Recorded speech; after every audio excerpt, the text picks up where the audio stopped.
Hey there. So anyways, I've gotten a lot of questions in the past weeks about tanking and my specific style and, high-end optimization about warriors, so I thought I would make a guide. If you're looking for, the basics of how to play a warrior and a protection spec like the defense cap or whatever, this probably isn't what you're going to be wanting to research. This is for endgame optimizations primarily, so you'll have to excuse me. You also have to excuse me about my voice. It's not the most booming or, main tankish, but, I get the job done, so hopefully all that can be overlooked. Some things before we begin talking about specifically prot warriors, is just things in general. Mainly, you're going to want start attack macros bound on your main abilities. That's just a requirement to play a tank at a high level. You cannot, wait for your first thunder for your first auto attack to go off. It needs to hit immediately, especially when rage is an issue. So, start attack macros absolutely required. I have them bound to train to annoy people. You can do what you will with them, but virtually everything that costs rage should have start attack bound to it, as well as you need macros to swap between stances for your abilities like Zerker Rage and Mocking Blow. This could mean like the half a second between, for instance, hitting your battle stance hockey and then Mocking Blow could mean the difference between a life or death, and that's a set of world buffs on a speedrun. So it's utterly important that you have these macros if you wish to succeed, as well as consumables. I'll go into, a lot of the more nitty-gritty stuff about Prot Warrior in a little bit. This is just the sweeping overview of things that I see a lot of Prot Warriors do that, or don't do, that they absolutely need to do if they want to be successful. It matters a lot more in 5-mans than raid. Usually you're tanking one thing in a raid so you can queue up an auto in advance or what have you, or usually you have 100 rage and you start immediately with a heroic strike and start spamming rage, but, we'll discuss that in the actual video of me playing. I chose the video of me playing, by the way, not because I play optimally, but because I make mistakes and I can comment on a few things so you don't make the same mistakes when you're trying to optimize. You should always be recording your play if you're trying to improve, and, you always can get better. Vanilla WoW has an infinite skill cap. So let's get right into the first part of the video, which is going to be the discussion upon specs. Specs are super, super duper important, and they vary a lot depending on what you want to do as a Prot Warrior.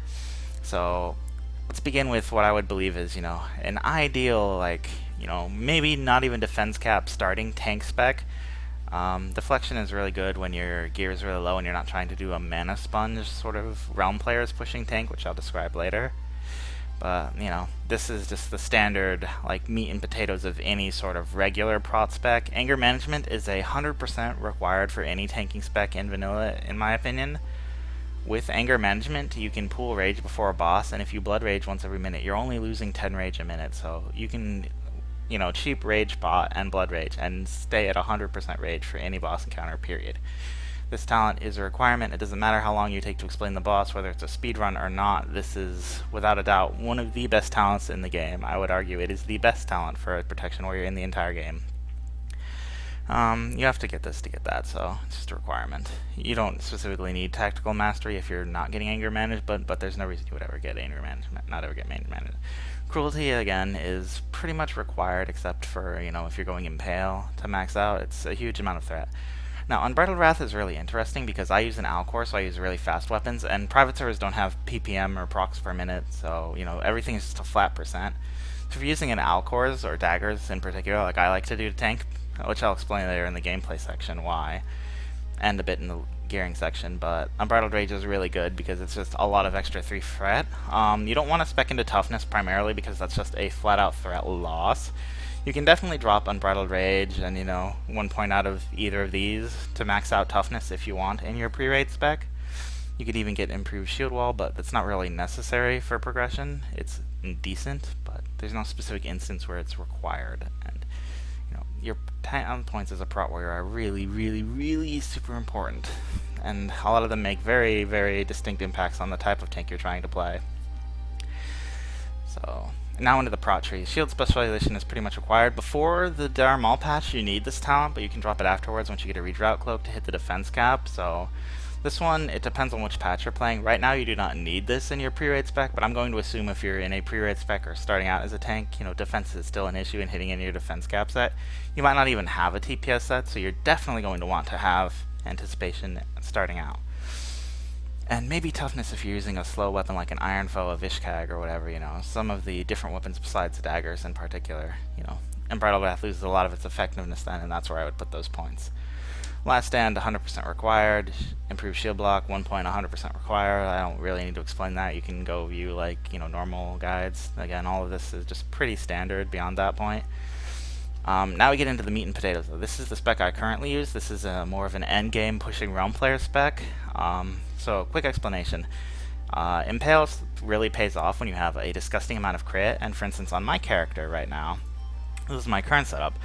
I'm rocking mostly a lot of crit gear, lots of heavy agi, Salvage Gladiator Chain. I'm using 2-piece Wrath, 5-piece Might, because 5-piece Might bonus procs a decent amount. It's pretty good. Savage Glad is best in slot, 20 defense, 2 crit, 13 stamina. Nothing even comes close to this in terms of just overall balance of the stats. Medallion of Steadfast Might, Dragon's Blood Cave, Alcors, of course, Drillboard Discs for heavier shield slams, and then just a bunch of +8 gear, Hodge. And this trinket is actually broken as fuck, so you definitely want to always have this equipped. This is by far and away, if you compare the stat points and its uptimes, the best trinket in the game right now, specifically for tanking. And then just 2% hit rings. You can also use Tarnished Elven Ring if you want. In either of those, you can use 2 Tarnished Elvens. It depends. I like having the 6 stam on Blackstone. I use this mainly for 5-mans. This is more of a 5-man setup. In raids, I'll often use a Tarnished Elven, but it depends. Enchants and all that I'll discuss gearing later, but so specifically, why do I have improved shield wall here is the first point I'm going to talk about in my TPS spec, what I did earlier. The main reason is because on Gar, my guild, we're trying to do speedruns, so we're not killing the Gar ads, so sub 50% is basically a race. With improved shield wall, you can make it last virtually the entire time you're pushing Gar before 50%. So the explosions from the ads really don't matter. Again, this is a threat loss, technically, because it adds dodge, block, and parry, so you don't want to have this. I can get def capped with Dire Maul gear, plus, the old standard set, just your standard BOEs that have defense on them, plus the regular things. You can use different chests other than that too in your defense set. I like the additional threat. I think it's nice. I use +8 gear in my defense set because threat's still an issue. My guild has a lot of rank 14 melee, and holding aggro off them if you don't have these things can be kind of tricky. So I don't want threat to ever be an issue in a realm player's guild. I'll discuss that more later on. But yeah, improved heroic strike is more threat than deflection. Anger management, again, 100% required. Impale, TPS increase. Cruelty, I can't max because I don't have the points, or else I can't get shield slam. And the whole point of this build is really beefy crits. It's the same as the pre-raid build virtually, except I take Iron Will instead of the defense since I don't need it anymore, and improved shield wall. Again, required. So now let's get into the gearing and how you're actually going to gear your Prower. This is my projected gear for next patch. I already showed you the gear I'm using this patch and what I think's bis. But next patch, there's much more of an emphasis on threat because you're losing all the crit and stuff on your tier gear and a lot of that fat agi. So keeping your crit up to stay impale and stay a very high threat spec becomes more of an issue. So Lionheart helmet. Right now, Wrath Helmet is absolutely nuts, so I don't really think Lionheart's better than it for a pure tank. You can debate that left or right. It's more of a personal thing. I just like the, huge amount of extra stamina. And it's still got 1.5 or 1.4% crit on it, basically, a little bit more attack power, but that doesn't really matter. And a healthy chunk of resist. But next patch, Lionheart Helm is pretty much required. Wrath goes, to some 40 stam, 17 strength, 11 defense, I believe, which, is a disaster for TPS. So there's no more contest, really. Lionheart Helm is 100% bis with a 100 HP enchant. Steadfast Might, still best in slot, still, nuts. Just a direct upgrade from Medallion of Grand Marshal Morris. Threat options you could consider would be Onyxia Hide Neck when the quest comes out. I think that's BWL, but this is just absolutely nuts stats for the slot. So it's pretty much required. Shoulders and Might Shoulders, they're still good. They have a lot of shield block percent and defense next patch. Huge stamina. These are actually very good. Dragon's Blood, again, just huge stamina. The beefy sponge kind of cake is what you're going to want. You're going to want high stamina pieces because you're not getting the defense cap in a TPS setup, which, if you don't know what that is, this guide isn't for you, really. But primarily, this is going to make it so you can take getting crushed by the boss back to back to back and be just fine. A boss is going to crush me for 20% of my health, going to crit me for 20% of my health with this sort of setup. I'm going to hit over 10,000 health raid buffed in this tier. With this sort of a setup. So I can, make myself look better because I have more rage to do more threat, so the melee don't have to worry. No one even cares about threat because I'm doubling rank 14 warriors. Healers like it because they get higher on realm players because there's more for me to heal, and it's just overall more fun. I think it's also the most efficient way to play a tank in a speedrunning guild in this current tier. Savage Gladiator, again, best in slot. This gets changed into AQ40 and this goes away, but you have like Wrath Chest and a whole bunch of different options to replace it by that point. Bracers, Might Bracers, 3-piece Might is good. If you don't have rank 12, you have to use Battleborn Bracers in this slot to get the hit cap. Kind of an issue, but, happens. Alcor's best in slot for my personal style that I'll explain in the speedrun video. Drillbore Disc, best in slot. Highest shield slams you can get this tier, sadly. When Speedy Wheel comes out, this gets replaced, but for now, it's nuts. Mark of the Chosen is basically just 25 all stats, best in slot, Hand of Justice, more rage, more threat, just an insane trinket overall. You're gonna use this anyways as a DPS, but as a tank specifically, I like it a lot. Kyrie and Don Julio's, this is the AV patch, so these help getting hit capped and they give a lot of crit. In this setup, you can see this total stats down here. Might, 5-piece Might required. Rank 12 legs are super sick. They're 2 crit, 1 hit, bunch of strength, bunch of stam. Exactly what you're looking for with this type of a setup. Like, the PvP gear is all really good. It's just 5-piece Might I think is better. You could definitely make an argument, though, for using a lot of the PvP gear to main tank as well. Your overall damage would be higher, but I have more rage to work with 5-piece Might, which is, ideal to me at least. And then just Might. Satyrs bow for the hit. So this is unbuffed. You're at the hit cap for a raid boss. You have 20% chance to crit as a Night Elf. As a human, it'll be slightly less, so, a little bit of defense. Not really enough to matter that much. Enough stamina to hit more than 10,000 health with Mark of the Chosen up, plus full world buffs. Lung Juice Cocktail, all of that. Decent agility. You want these as low as possible. Block's good because you get 1 rage when you block and you still take the damage because of improved shield block, so it's actually a net rage gain unless you block more than, as much damage as it takes to generate 1 rage, which isn't the case for most sets. Next, we're looking at a defense cap set. Dex packs, because of the extra defense on all of the tier gear, suddenly, you can use things that aren't dungeon blues to tank, which is pretty interesting. It opens up a lot of gear values. This is what I'm personally going to be using, is going to be the Wrath Helm, Steadfast Might, Stockade, Pauldron's Redoubt Cloak, Savage Glad, Might, Alcor's Draconian Deflector, Mark of the Chosen, Force Will, Curia Downhose, Might, Wrath, Legs, 2-piece Wrath, super good, Might, Belt, Stonegrove Gauntlet, Satyr Bows, and with a 2 defense enchant on your bracers and just standard everything else, you actually do hit. 440 defense, 16% crit is not enough to make Impale good, so if you're using a defense cap set, you definitely don't want to, but it's still got 4% hit on it as well, so it's not the end of the world. This is about the best I can do. I'd love to hear some ideas about optimizing a defense cap setup next patch, but this is the best I could personally do. I'm sure there might be better combos out there, but Lord knows. It's still pretty interesting, though. So why in the world, though, do I care so much about threat? And the main issue is because, of the realm players, because of pushing, because if anyone ever has to slow down, you're costing them positions on realm players. So you need more than overkill threat. You need to be doubling people on KTM for your raid to be safe, for them to feel like they can go ham, for them to trust you, because they need to trust you as a tank.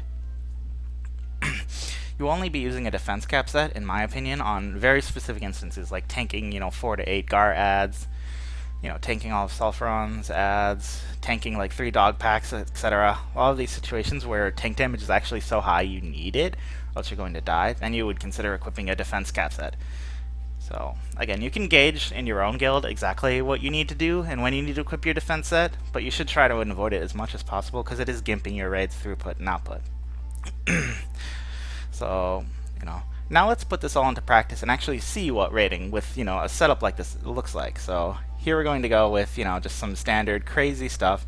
I'm going to start with an AoE pull. I do play the AoE pull pretty much perfectly. I play the boss really shitty, and I'll explain why I played the boss shitty there. I should have an Arcane Elixir on to increase the damage of my Oils of Immolation that I'm popping, and I shouldn't have, whatchamacallit, the Savory Deviant on, because that increases the range that you pull mobs, but you can get the picture. Lots of damage here. I have a Cleave Battle Shout macro that's sort of ideal for AoE tanking situations. I popped a Sapper Charge here and an Oil of Immolation to keep these on me, while my raid basically goes ham. And that's the idea, is you always want your raid going at least a little bit ham. Potentially full ham. So here we got really unlucky when we walked into the tunnel because of the position of Lucifron. We want to pull these 2 dog backs initially, but we can't because he's, as you can see, just phasing in up there. So I'm going to pull the boss if I try and grab those. So we have to do the Core Hound packs individually, which really sucks. but you know, it happens. This buff right here is from the helmet from Nomergon. It's got reflect damage on it, and reflect damage is just super good overall for AoE tanking situations, or, you know, tanking 5-mans, etc. You definitely want that, as well as, you know, virtually anything else where you would be taking damage. If it's in your bags, you should definitely use it, so there's no real harm in doing it before the raid. We have to pull another pack before we engage the boss here, because, you know, we got really unlucky with Lucifron's positioning and padding here. We might in the future want to, like, time it in our head. You can also see that I hit 10,000 health raid buffed, which is super, super strong. I'm popping Oil Assimilations on cooldown. There really is no reason I shouldn't have a Spell Power Elixir on right now, but, you know, hindsight is 20/20. We also bop off these debuffs from the dogs before the boss. Horde have it a lot harder, and Horde actually is a lot more pressed for threat. If I was playing Horde right now, I probably would be using a Lionheart helmet in my main setup, but I'm not, so, you know, all that's suboptimal efficiency. And so we're about to engage the boss, and I'm just waiting for him to fight so we can begin, you know, clicking off the bop while waiting. And then no. And hi Franklin, do you want to talk to the internet? Say hello to the internet. I'm doing a video. So here I engage Lucifron, and wow, yeah. And so immediately you can see I dump 100 rage into him because I stockpiled it before the boss. I've got full buffs on, so I'm hitting fairly hard. With full sunders and fully debuffs, the melee DPS should be sundering here as well to help keep up 5. It shouldn't just be me, but they eventually go up. Yeah, I know. So here I rage pot really late. That's why I played this fight really badly. I could have rage potted much sooner. I was trying to dodge the curse, obviously, but that's not ideal. There you see a nice fatty 913 shield slam crit. That's kind of what I'm talking about with this high threat set, where that's a disgusting amount of threat. You can just see I'm critting mobs for like, you know, 100 or 250 with just regular auto attacks with an Alcors once every 3.1 seconds. So that's the general gist of seeing it in practice. Things I can improve on would be, you know, just how I played that fight. I delayed shield slam by 2 globals one time, which is a pretty big loss, and I don't have spell power elixirs. So that's the basic gist of how you want to go about sort of tanking this scenario. This is, again, my current gear, just so if you're looking at this patch and you want to try doing things now, you can use this and sort of gauge your performance. Anyways, that's pretty much the full and total guide there, so if you have any questions you can always ask me in game, but hope you enjoyed. One thing I quickly forgot to cover during the video that I really should have was why I'm using an Alcor Sunraiser in particular over a lot of other tank weapons like Quelsorar, etc. Quelsorar is only really good in a defensive setup where, you know, threat isn't an issue and you want to, you know, it's more of a slack thing, it's more of a casual item, in my opinion, where, you know, you're caring about your mitigation rather than just being a giant sponge cake. So the reason I'm using Alcor Sunraiser though is because generally my strategy for most raid bosses is dumping 100 rage potting back up, and then dumping an additional 100 rage into the boss. If I don't have a really fast weapon, I can't spam the Sorok strikes. I can't, you know, throw away my rage immediately, you know, pump myself back down to 0 twice in a row very quickly, and that makes, you know, the first 10 seconds of the fight, which is the most volatile, really easily usually. I don't always need to do that, but it's actually a very good idea to. It helps a lot with staying ahead of, you know, a lot of rank 14 melee DPS that, you know, are getting like, you know, 1000 auto, Hodge, you know, auto, 1000 auto, 3k Bloodthirst or whatever. You're going to need to do that to stay ahead of them, and it's going to only get worse come later patches. So I'm going to be using an Alcors personally until Thunder Fury drops. Some other good options though, if you don't want to use an Alcors or don't want to pony up for it, a Vishkag is a really good threat weapon because the proc on Vishkag generates extra rage, which is super good. Especially if you're human, it makes a lot more sense to do that. The Kazakh weapon, I think it's called Imperial Demolisher, is a very interesting TPS weapon because the proc is super high and it does a lot of damage, so it's definitely a very strong weapon for tanking, even in a threat setup. It might be better than Alcors, actually, if you're not using a strategy that's specifically like my style, because a lot of the time, like for instance on Elysium, my strategy on phase 3 is literally, you know, pop wreck, go at the boss with a bunch of shield slam crits and rage pot and just blow 2 loads, 100% crit into it. And that Onyxia is staying on me for the duration of phase 3, like it's glued to me, you know, it's Ogre at that point. It's such a massive threat lead, and you know, such uncanny threat that it's going to be almost impossible, at least in this or probably the next tier, to pull it off me. Maybe come AQ40, I might have to do some more creative things to hold aggro or it not to be an issue, but that's primarily the reason I'm interested in Alcor Sunraiser. Thunder Fury beats it though, because it beats every other weapon. It's literally like using a T6 weapon, It just can't be beat as far as early game content goes. What are some other good threat weapons you might be able to use? Like pre-raid Iron Foe isn't really good on Elysium. It has a 3% proc chance or 0.5 ppm, and if you're in a high-end guild like I am, it's just not going to proc most of the time before the boss is dead. So why are you using a 2.2 speed mace with low damage? Use something with higher damage if you want a better weapon, or to scale off the damage better than that. You can make your own decision though. You can definitely make a lot of different tank weapons work. I think mine is optimal for speed running and speed clearing, but you can definitely make Nefarian Axe work as well, especially if you're going like an Enraged Shield Slam build, which is something I didn't discuss because I don't recommend it, but you can definitely just go Enrage Shield Slam, sit to get crit on bosses between a slow swing timer like a Vishkag, and then unload, and that would also be an interesting tank style, and that's even more threat than what I'm doing, but it's also a little bit more risky, a little bit less sane. I don't have any need for that yet currently, so there might be a time when that might be the best option. So this is the real end of the guide. Thanks for watching, and sorry about the nephew aggro earlier.